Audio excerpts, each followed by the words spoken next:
Hello friends, एक बार फिर से आप सभी का स्वागत है मेरे चैनल हिंदी विद तरुणा में।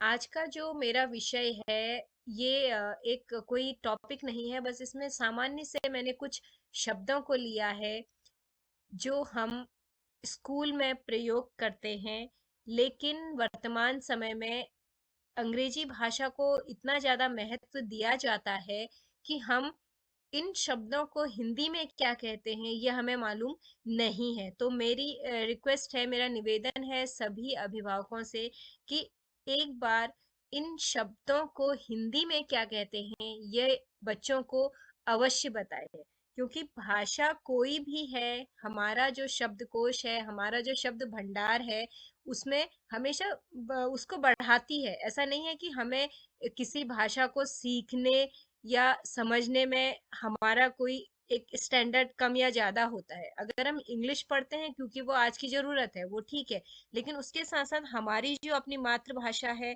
उसे समझना और उसे जानना भी उतना ही आवश्यक है जितना अंग्रेजी भाषा को। तो एक बार ये वीडियो अपने बच्चों को दिखाएं और इसमें जो भी शब्द हैं उन शब्दों से जरूर उन्हें अवगत कराएं। शुरू करते हैं आज की वीडियो। पहला शब्द है, देखिए स्कूल से संबंधित शब्दावली है, तो सबसे पहले हम स्कूल की ही बात करेंगे। स्कूल को कहा जाता है विद्यालय। स्कूल को हिंदी में कहते हैं विद्यालय। और जो बड़े कॉलेज होते हैं उन्हें कहा जाता है विश्वविद्यालय। कॉलेज जो है उन्हें कहा जाता है विश्वविद्यालय। टीचर, टीचर बोलते हैं, मैम बोलते हैं, उन्हें हिंदी में क्या कहते हैं? अध्यापक। और अगर टीचर फीमेल है, कोई महिला है, तो उनके लिए अध्यापिका शब्द का प्रयोग किया जाता है। उपस्थिति, अटेंडेंस, अटेंडेंस बोलते हैं हम। अटेंडेंस को हिंदी में क्या कहा जाता है? उपस्थिति। अटेंडेंस रजिस्टर, जिसमें हम उपस्थिति लेते हैं, उपस्थिति पंजी। एडमिशन, प्रवेश। एडमिशन की बात हम करते हैं, स्कूल का पहला स्टेप है स्कूल में एडमिशन लेना, तो एडमिशन को हिंदी में क्या कहा जाता है? उसे कहा जाता है प्रवेश। स्टूडेंट, स्टूडेंट को हिंदी में हम कहते हैं विद्यार्थी। क्लास, क्लास मीन्स होता है कक्षा। प्रिंसिपल, प्रिंसिपल मीन्स है प्रधानाचार्य या फिर प्रधानाचार्य। अगर महिला है तो प्रधानाचार्य। इंग्लिश में हम एक ही वर्ड यूज करते हैं प्रिंसिपल, लेकिन हिंदी में अगर वो महिला है तो उसे प्रधानाध्यापिका बोला जाता है। और अगर सर है, कोई मेल है, तो उन्हें प्रधानाध्यापक कहा जाता है। इसके बाद देखिए विषयों की बात हम करते हैं, जो सब्जेक्ट हम पढ़ते हैं। हमें बहुत से बच्चों को या फिर बड़ों को भी कभी इसमें प्रॉब्लम होती है। बहुत सारे सब्जेक्ट हैं, लेकिन इसमें मैंने मुख्य विषय लिए हैं जो हम स्कूल लेवल पे पढ़ते हैं। विषय को हिंदी जो इंग्लिश सब्जेक्ट है उसे हिंदी में विषय कहा जाता है। इंग्लिश, इंग्लिश सब्जेक्ट यानी अंग्रेजी, हम उसे जानते हैं अंग्रेजी के नाम से। मैथ्स, मैथ्स को गणित कहा जाता है। साइंस, साइंस को हम विज्ञान बोलते हैं जनरली, लेकिन अगर हम हायर क्लासेस की बात करते हैं तो वहां पे हमारा जो विज्ञान है वह अलग अलग भागों में विभाजित हो जाता है। जैसे भौतिक विज्ञान बनता है, फिजिक्स जिसको हम कहते हैं, रसायन विज्ञान होता है जिसे हम केमिस्ट्री बोलते हैं, और जीव विज्ञान होता है मुख्य रूप से, जिसे हम बायोलॉजी बोलते हैं। लेकिन अगर हम और कॉलेज लेवल पे जाते हैं तो इसके भी और ज्यादा भाग हो जाते हैं। तो सामान्य स्कूल टाइम पे हम सिर्फ विज्ञान की बात करते हैं, छोटे बच्चों के लिए स्पेशली उसे साइंस कहा जाता है और हिंदी में विज्ञान कहते हैं। इसके बाद है जनरल नॉलेज। हर स्कूल में एक सब्जेक्ट होता है जनरल नॉलेज, जीके उसे बोला जाता है शॉर्ट में। उसे हम हिंदी में किस नाम से जानते हैं? सामान्य ज्ञान। नॉलेज मतलब ज्ञान, ठीक है। हिस्ट्री, हिस्ट्री मतलब इतिहास, जिसमें हम पुरानी बातों को पढ़ते हैं। पॉलिटिकल साइंस, पॉलिटिकल राजनीति, पॉलिटिक्स से बना हुआ शब्द है। पॉलिटिक्स मतलब होता है राजनीति, पॉलिटिकल मतलब हो गया राजनीतिक, ठीक है। राजनीति से संबंधित साइंस, विज्ञान। जियोग्राफी, जियोग्राफी मतलब होता है भूगोल। जिसमें हम किसी भी देश की, किसी भी राष्ट्र की, किसी भी राज्य के विषय में बात करते हैं, उनकी सीमा, उनका जो क्लाइमेट है उसके विषय में बात करते हैं। ये सब हमारा किसके अंतर्गत आता है? भूगोल के अंतर्गत आता है। वहाँ का क्या परिस्थिति है, कैसा वहाँ का वातावरण है, सब कुछ हम भूगोल के अंतर्गत पढ़ते हैं। अब देखिए, ग्रामर हम पढ़ते हैं, और ये जो मेरा चैनल है ग्रामर से ही मुख्य रूप से ग्रामर पे ही इसमें फोकस किया जाता है। तो ग्रामर में हम जिन विषयों की बात करते हैं, कुछ ऐसे शब्द होते हैं जो बार बार प्रयोग में लाए जाते हैं, उन्हें हम हिंदी में किस नाम से जानते हैं और इंग्लिश में किस नाम से जानते हैं, वो आपको इसमें मिलेगा। लैंग्वेज, लैंग्वेज मतलब होता है भाषा, ठीक है। वो कोई भी हो सकती है, वो आपका इंग्लिश लैंग्वेज हो सकता है, वो आपका हिंदी हो सकता है लैंग्वेज, ठीक है। वो आपका कोई अदर लैंग्वेज हो सकता है, जैसे जर्मन, फ्रेंच, या फिर हम किसी संस्कृत, ये भी एक लैंग्वेज है, उर्दू एक लैंग्वेज है। तो लैंग्वेज मतलब कोई भी भाषा है, कोई भी लैंग्वेज है, उसे हम हिंदी में भाषा कहते हैं, और भाषा को अगर हम इंग्लिश में बोले तो भाषा को हम इंग्लिश में लैंग्वेज कहते हैं। ओरल, आपने इसमें पढ़ा है कि भाषा के दो रूप होते हैं, लिखित और मौखिक। तो मौखिक जो शब्द है उसे ओरल के नाम से जाना जाता है, ओरल लैंग्वेज बोलते हैं, या फिर हम ओरल टेस्ट बोलते हैं। स्कूलों में जनरली होता है कि रिटन टेस्ट और ओरल टेस्ट। तो उसका मतलब क्या है? ओरल मतलब होता है मौखिक रूप से, जहां पर आपको लिखना नहीं है, आपको मौखिक रूप से चीजों को समझाना है, आपको वर्बली चीजों को बताना है। उसके बाद है लिखित, लिखित शब्द भी हम बहुत ज्यादा प्रयोग में लाते हैं। लिखित को इंग्लिश में रिटन कहते हैं, यानी, या फिर आप ऐसे समझ सकते हैं कि जो आप रिटन बोलते हो बार बार इंग्लिश में, उस रिटन शब्द का हिंदी मतलब क्या है? लिखित है। कोई भी चीज आपके पास लिखित रूप में है तो उसे हम बोलते हैं रिटन रूप में वो है। साइन लैंग्वेज होती है ना, लैंग्वेज के जब हम भाग पढ़ते हैं कि भाषा मुख्य रूप से तो हम दो ही प्रकार से पढ़ते हैं, व्याकरणिक दृष्टि से दो ही रूप माने जाते हैं, मौखिक और लिखित, यानी ओरल और रिटन। लेकिन सबसे पहले अगर भाषा की हम बात करते हैं तो हम साइन लैंग्वेज को सबसे पहले लेते हैं। अब उसे हम व्याकरण के अंतर्गत इसलिए नहीं लेते हैं क्योंकि उसका कोई नियम नहीं है। आप बोलते हैं तो भी आप कुछ नियमों को मानते हैं, आप लिखते हैं तो आप नियमों को मानते हैं, लेकिन साइन लैंग्वेज का कोई नियम नहीं है जिसके अंतर्गत हम उसे प्रयोग में लाएं। तो इसलिए साइन लैंग्वेज हमारे व्याकरणिक दृष्टि से तो नहीं है, लेकिन लैंग्वेज भाषा का एक हिस्सा है जिसमें हम संकेतों के द्वारा चीजों को समझाते हैं। तो साइन लैंग्वेज, उसे क्या कहा जाता है?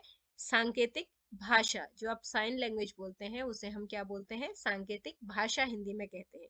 ओरिजिन, उत्पत्ति, ये शब्द भी आता है ना कि किस शब्द की उत्पत्ति कहाँ से हुई है। तो उत्पत्ति मतलब होता है ओरिजिन होना, कहाँ से वो शब्द लिया गया है, जैसे वो अंग्रेजी का है, वो उर्दू का है, या फिर वो किसी और भाषा का है। नीड, जरूरत, ठीक हो गया। फॉर्मेशन मतलब होता है निर्माण करना, किस, जैसे सेंटेंस फॉर्मेशन बोलते हैं हम, क्या, वाक्य निर्माण। तो ये जो भी शब्द इसमें आए हैं, ये कहीं ना कहीं हम इसको व्याकरण में प्रयोग में लाते हैं। और अगर हम दो भाषाओं को साथ साथ लेके चलते हैं तो समझने में आसानी होती है। तो फॉर्मेशन मतलब क्या है? निर्माण करना। वो कुछ भी हो सकता है, वो आपका सेंटेंस फॉर्मेशन हो सकता है, वो आपका पैराग्राफ के लिए हम उसको यूज कर सकते हैं, यानी जहां पर आप कोई चीज बनाते हैं उसे हम व्याकरण की भाषा में क्या बोलते हैं? निर्माण करना बोलते हैं, और इंग्लिश में उसे फॉर्मेशन बोलते हैं। उसके बाद है डायलेक्ट। डायलेक्ट माने होता है बोली। देखिए, बोली और भाषा में क्या अंतर है? बोली होती है वह भाषा, भाषा का ही छोटा रूप है जो किसी विशेष क्षेत्र में बोली जाती है। जैसे हम बात करते हैं कुमाऊनी की, हम बात करते हैं गढ़वाली की, हम बात करते हैं जौनसारी की। कुमाऊं और गढ़वाली अब इनको भाषाओं में काउंट कर लिया गया है, लेकिन पहले क्या थे? ये एक बोली के ही रूप में विकसित हुई है, ठीक है। तो बोली से मतलब उस भाषा से है जिसमें एक विशेष क्षेत्र के लोग, एक विशेष समुदाय के लोग आपसी बातचीत करते हैं, उसे बोली कहा जाता है, और इंग्लिश में हम उसे बोलते हैं डायलेक्ट। स्क्रिप्ट, लिपि। लिपि आपको हम बोलेंगे तो लिपि समझने में परेशानी होगी। लिपि मतलब होता है वे संकेत जिनके माध्यम से किसी भाषा को लिखा जाता है। जैसे अंग्रेजी हम लिखते हैं, कुछ भी आप इंग्लिश में लिखो, आप कोई मोटी से मोटी किताब लिखिए, आप एक सेंटेंस लिखिए, आप एक वर्ड लिखिए, तो उसमें आप A to Z ये जो हमारे अल्फाबेट्स होते हैं इन्हीं का इस्तेमाल करते हैं। हिंदी की अगर हम बात करते हैं, औवा क ख, हमें कुछ भी लिखना है तो हम या तो औवा का प्रयोग करेंगे या फिर हम क ख का प्रयोग करेंगे, और कहीं पे हम क्या करते हैं, व्यंजनों में मात्रा लगाते हैं, स्वरों की मात्रा, ठीक है, स्वर औवा व्यंजन क ख। तो जो हमारे ये संकेत हैं जिसके द्वारा हम शब्दों का निर्माण करते हैं, हम वर्ण का निर्माण करते हैं, वो हमारे क्या कहलाते हैं, स्क्रिप्ट कहलाते हैं। यानी हिंदी में लिपि उसे कहा जाता है, संकेत चिन्ह जिनमें कोई भी भाषा लिखी जाती है, और इंग्लिश में उसे कहा जाता है स्क्रिप्ट, लेटर, वर्ण, ठीक है। अ आ क ख ये क्या है, वर्ण है। इंग्लिश में हम इनकी बात करते हैं तो लेटर है। एक की बात अगर हम करते हैं, ठीक है, हमने अ बोला तो वो हमारा वर्ण आएगा, और वर्ण माला क्या है, अल्फाबेट्स, ठीक है। जैसे हम A to Z हम पूरे की बात करते हैं तो वो हमारे अल्फाबेट है। अल्फाबेट कब होंगे, जब वो इकट्ठे होंगे। और लेटर कब होगा, जब हम इंडिविजुअल एक की बात करते हैं। जैसे ए हमारा एक अल्फाबेट नहीं होगा, ए हमारा लेटर होगा। ऐसे ही अगर हम एम की बात करते हैं तो एम हमारा लेटर है, अल्फाबेट्स नहीं है। अल्फाबेट्स मतलब होता है ग्रुप ऑफ लेटर्स, जैसे वर्णमाला हिंदी में होती है ना, कि जहां पर हम बहुत सारे वर्णों की बात करते हैं, अब उस वर्ण में स्वर और व्यंजन दोनों आते हैं, ठीक है। तो अल्फाबेट्स हो गया ग्रुप ऑफ लेटर्स, और ऐसे ही हिंदी में वर्णमाला हो गया वर्णों का समूह। इसके बाद आता है हमारा स्वर, व्यंजन। ये दो चीजें भी हम हिंदी में इनको प्रयोग में लाते हैं। स्वर मतलब होते हैं वर्बल्स। हिंदी में अगर हम स्वर की बात करते हैं तो क्या है, अ से औ तक है, अंक फिर अयोगवाह में आ जाता है। और इंग्लिश में अगर हम वोवल्स, स्वर को वोवल्स कहा जाता है। इंग्लिश में अगर हम वोवल्स की बात करते हैं तो वो कितने हैं हमारे, 5 हैं। ए, ई, आई, ओ, यू, ये 5 वोवल्स हमारे होते हैं। और हिंदी में हम क ख को व्यंजन बोलते हैं। इंग्लिश में उन्हें क्या कहा जाता है, कॉन्सोनेंट कहा जाता है। लेकिन इंग्लिश के जो कॉन्सोनेंट है वो क्या है, जो हमारे 26 लेटर्स होते हैं अल्फाबेट्स के A to Z में, उसमें से अगर हम वॉवल्स 5 हटा देते हैं तो 21 जो बचते हैं, B, D, F, G, H, इस तरीके से वो हमारे कॉन्सोनेंट कहलाते हैं, ठीक है। और उन्हीं कॉन्सोनेंट को हिंदी में हम व्यंजन के नाम से जानते हैं, जो हमारे क ख हैं, क्योंकि व्यंजन है तो हिंदी के ही वर्ण उसमें होंगे और हिंदी के ही स्वर होंगे, औवा और क ख। अगर हम वोवल्स कॉन्सोनेंट की बात करते हैं तो इंग्लिश के जो हमारे अल्फाबेट्स हैं उन्हीं में से हमारे वोवल और कॉन्सोनेंट्स होते हैं। उसके बाद हम बात करते हैं सेंटेंस की। सेंटेंस मतलब क्या है, वाक्य। आप वाक्य बनाते हैं, हिंदी में हम वाक्य उसको बोलते हैं, इंग्लिश में उसे क्या कहा जाता है, सेंटेंस कहा जाता है, ठीक है। या उल्टा समझेंगे तो सेंटेंस जिसे आप इंग्लिश में बोलते हैं उसे हम हिंदी में वाक्य कहते हैं।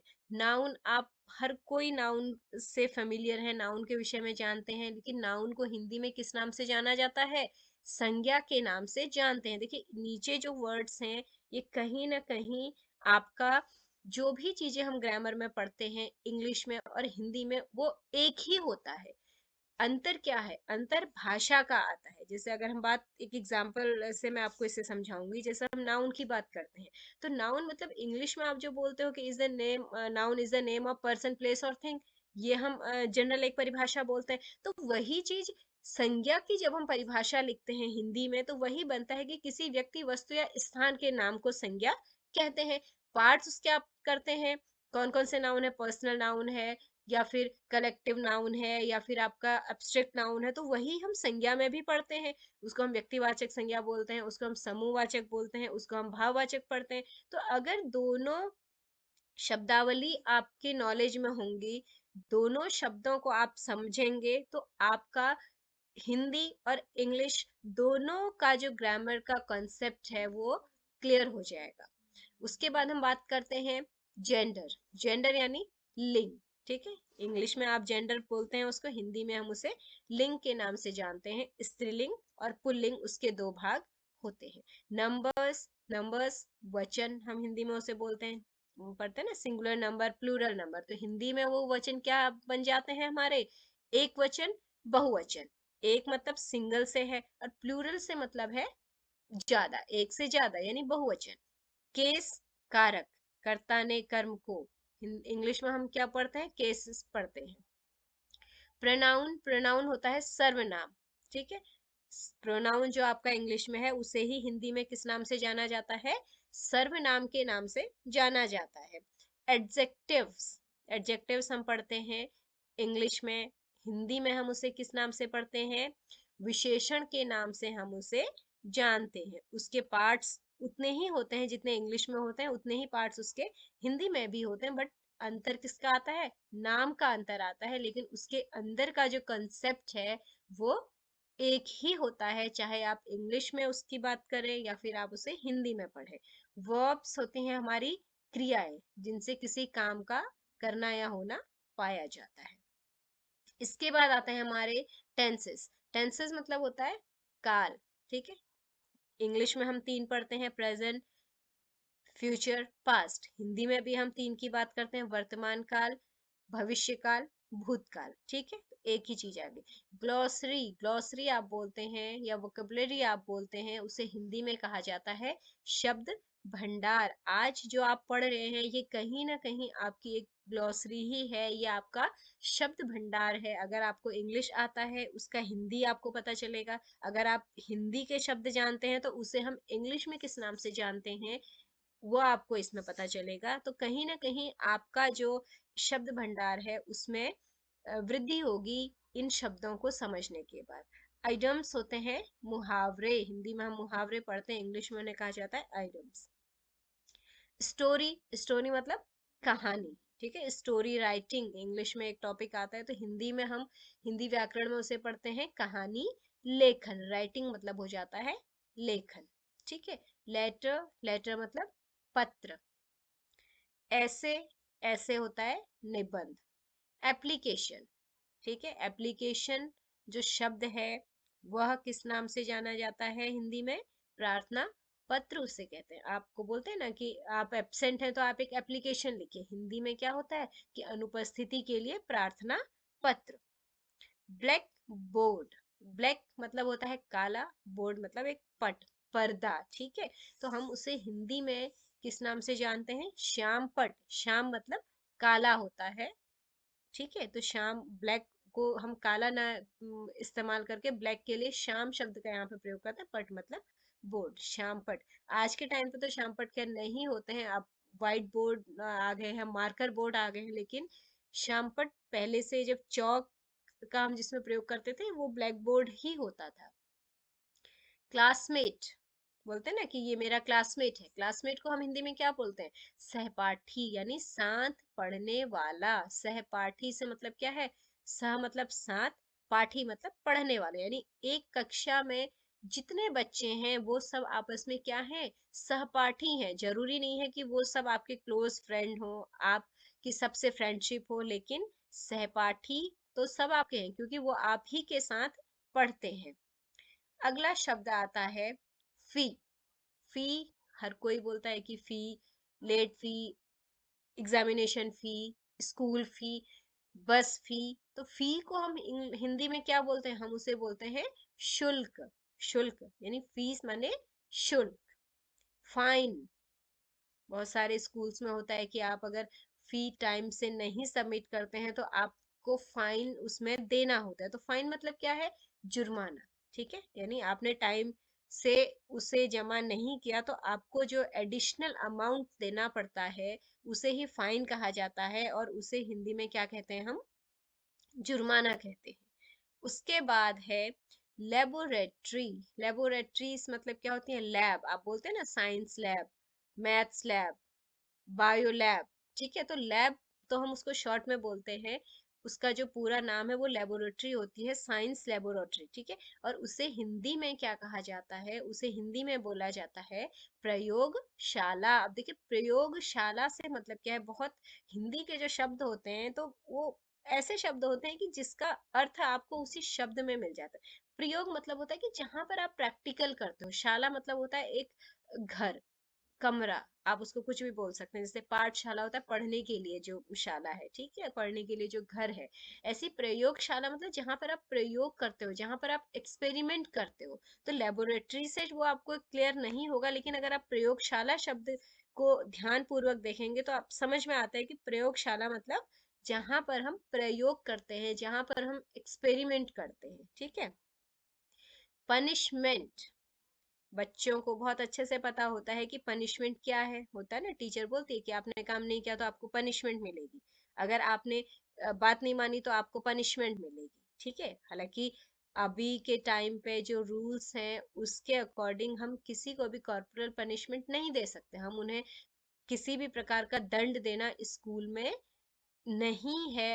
अब वो बैन हो गया है, लेकिन फिर भी एक बच्चों को भय रहता है कि हाँ, मैंने अगर ऐसा नहीं किया तो टीचर मुझे खड़ा करेंगे, तो वही उनके लिए दंड है। तो पनिशमेंट माने क्या होता है, दंड देना। प्रमोशन, प्रमोशन भी एक शब्द है जो स्कूल, ऑफिस, कई जगह हम इसको प्रयोग में लाते हैं। प्रमोशन मतलब होता है पदोन्नति होना, पद में वृद्धि होना, ठीक है। जैसे आप अभी कुछ जॉब करते हैं, उसके बाद आप उससे हायर पोस्ट पे चले जाते हैं, तो वह आपका पदोन्नति कहलाता है। और वैसे ही डिमोशन भी एक शब्द है। डिमोशन मतलब होता है नीचे आना, यानी पदोन्नति होना, पद की अवनति, अवनति मतलब नीचे आना, ठीक है। क्वेश्चन पेपर, क्वेश्चन पेपर्स यानी प्रश्न पत्र। क्वेश्चन मतलब क्या होता है, प्रश्न, पेपर मतलब पत्र, जो आप एग्जाम्स में सॉल्व करते हो। क्वेश्चन पेपर आपको मिलता है, वो क्या है, प्रश्न पत्र, ठीक है। उसको हम बोलते हैं प्रश्न पत्र। उसके बाद लास्ट शब्द है ट्रेनिंग। ट्रेनिंग मतलब होता है प्रशिक्षण, किसी चीज की ट्रेनिंग देना। आप किसी कोई चीज किसी को सिखाते हैं, जैसे स्कूल्स की बात हम करते हैं तो बच्चों को हम कंप्यूटर की ट्रेनिंग देते हैं। कंप्यूटर प्रैक्टिकल में वो सीखते हैं ना कि कैसे जो भी उनकी थियोरटिकल नॉलेज है उसे प्रैक्टिकली करना वो जानते हैं, तो वो एक तरीके का क्या है, प्रशिक्षण है। या फिर जो टीचर्स होता है उनके लिए बहुत सारे ट्रेनिंग सेशंस ऑर्गेनाइज करवाए जाते हैं, जिसमें काफी सारी नई नई चीजों से उन्हें इंट्रोड्यूस कराया जाता है, तो वो क्या कहलाता है, प्रशिक्षण कहलाता है। देखिए, आज की वीडियो में तो इतने ही शब्द मैंने लिए हैं। इसके बाद बीच बीच में इस तरीके की वीडियोस आती रहेंगी जिसमें मैं आपको अलग अलग क्षेत्रों से संबंधित शब्दों के बारे में जानकारी दूंगी। जैसे आज कुछ स्कूल से रिलेटेड शब्द लिए थे, ऐसे ही कभी जैसे हॉस्पिटल से रिलेटेड कुछ शब्दों की एक सीरीज, या फिर घर पे जो जनरल हमारी चीजें होती हैं उनकी एक वीडियो, ये सारी चीजें इसमें आएंगी। जरूरी है, क्योंकि देखिए हम हिंदी को भूलते जा रहे हैं। स्पेशली हमारी जो अपकमिंग जनरेशन है, वह इंग्लिश के वर्ड्स तो बहुत इजीली बोल देती है, लेकिन अगर हिंदी में उन्हें कुछ कहो तो उन्हें समझ में नहीं आता है। तो ये बहुत जरूरी है कि हम बच्चों को, इंग्लिश तो वो पढ़ते हैं, हम उन्हें कहीं ना कहीं हिंदी जो हमारी मातृभाषा है, जिसे हम सब समझते हैं, उससे भी अवगत कराएं। Thank you very much.